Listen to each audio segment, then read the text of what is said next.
that's serious business, right? Going into what Dr. Umar was saying about the mass incarceration of black men in the 70s.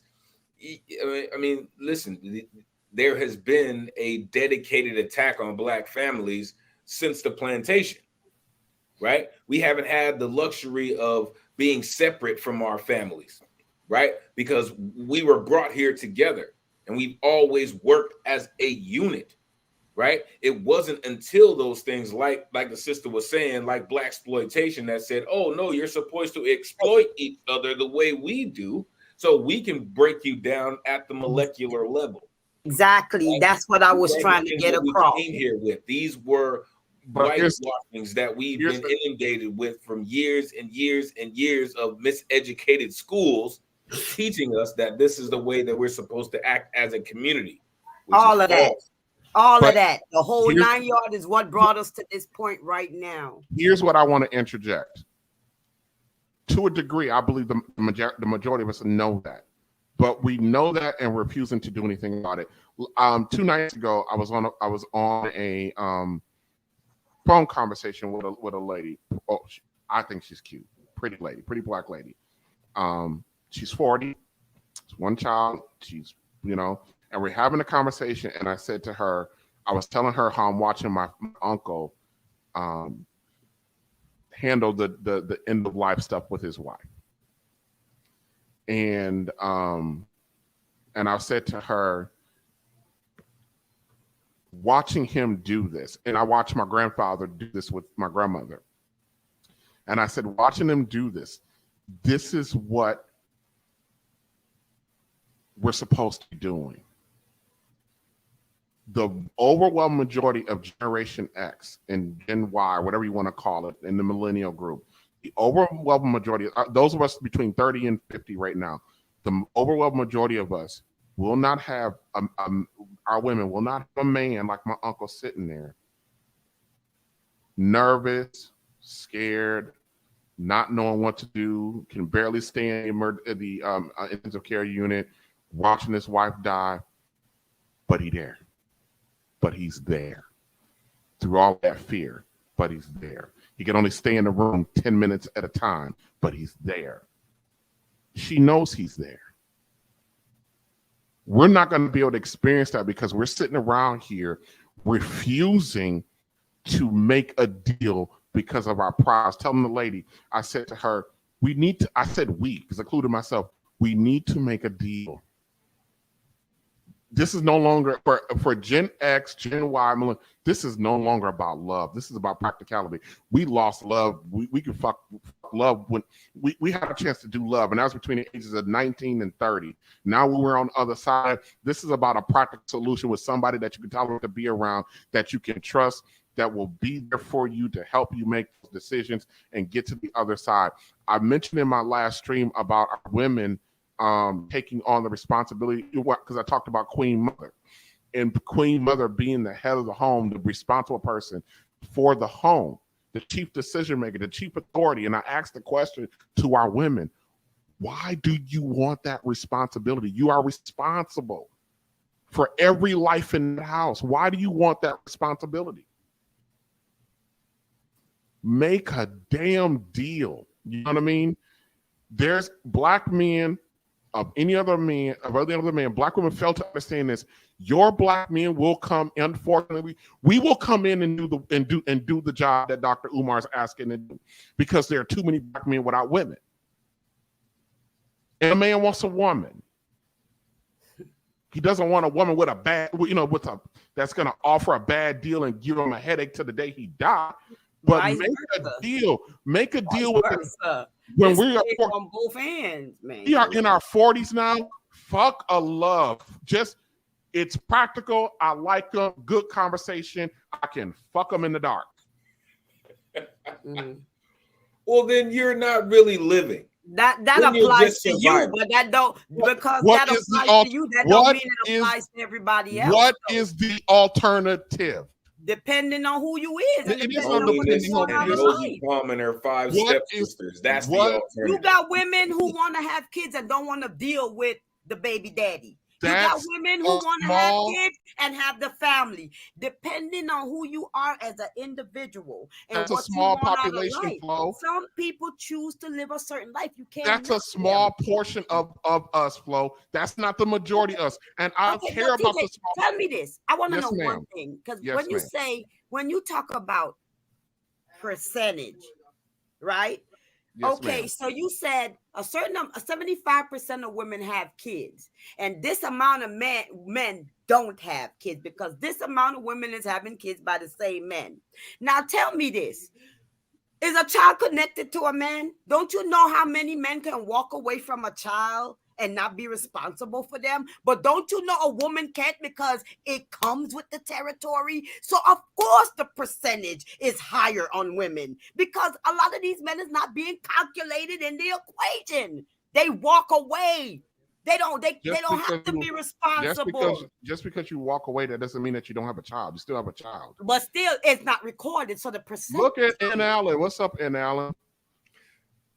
I hear you, Lady Flo. I hear you, right? But because when a man comes into a situation, the child is still with the mother, but the man is flying solo, right? But that doesn't mean he doesn't have a child. The tutor can't flow with him, right? He is left in a situation for whatever reason, right? But when a man comes into a situation with a woman, like he's saying, 75% of the time, she has been in that situation. So you have to come into that situation already maybe having your own children, but now you have to be a stepfather to these children if you want this love in your life, because such a large percentage of our women already have children. Let me see these last few things that Dr. Umar got to say. Hold on a second.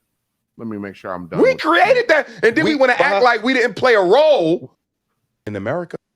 Will not be tolerated over there. Why the fuck is it tolerated? It's not tolerated here. That's what we're trying to tell them. Well, over here, I want to say this to us, though, because we try to act like the way sisters treat us doesn't have a history that we are not at least partly responsible for. Let's be honest. The black woman has had to hold down the black house by herself, although imperfectly. She's had to do it by herself since the master.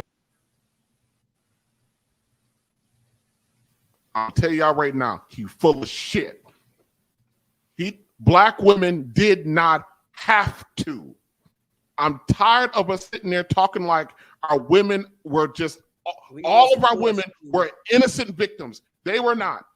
They were not all, they are. We have a group of, we're not talking about, listen, if the numbers were reversed, we wouldn't even be here talking about this stuff. But they are victims. What are you talking about? Women are victims. Victims of what? They are victims of the oppressive nature of the oppressive force of America, making black men their target, which makes black women the victim of black genocide that is being oppressed. Let me ask this question. Let me ask this question. You understand? I'm taking all of that into consideration when I'm asking this question.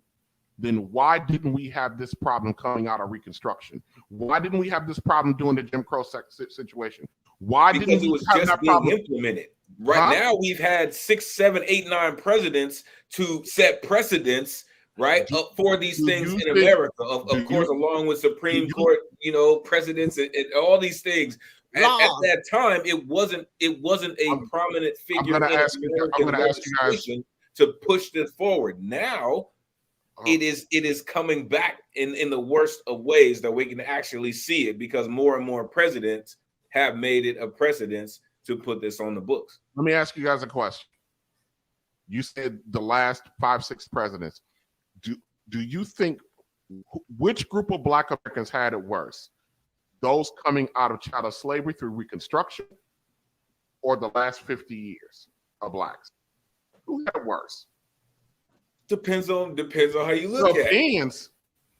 So we had a whole collective of about 8 million blacks coming out of slavery with nothing.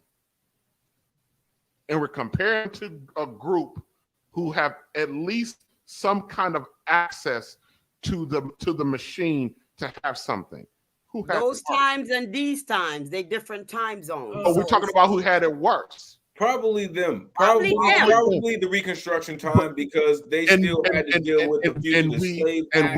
And we were together while your black men were being drug out of houses, hung and killed, and all this other stuff all through that time. That's not happening anymore.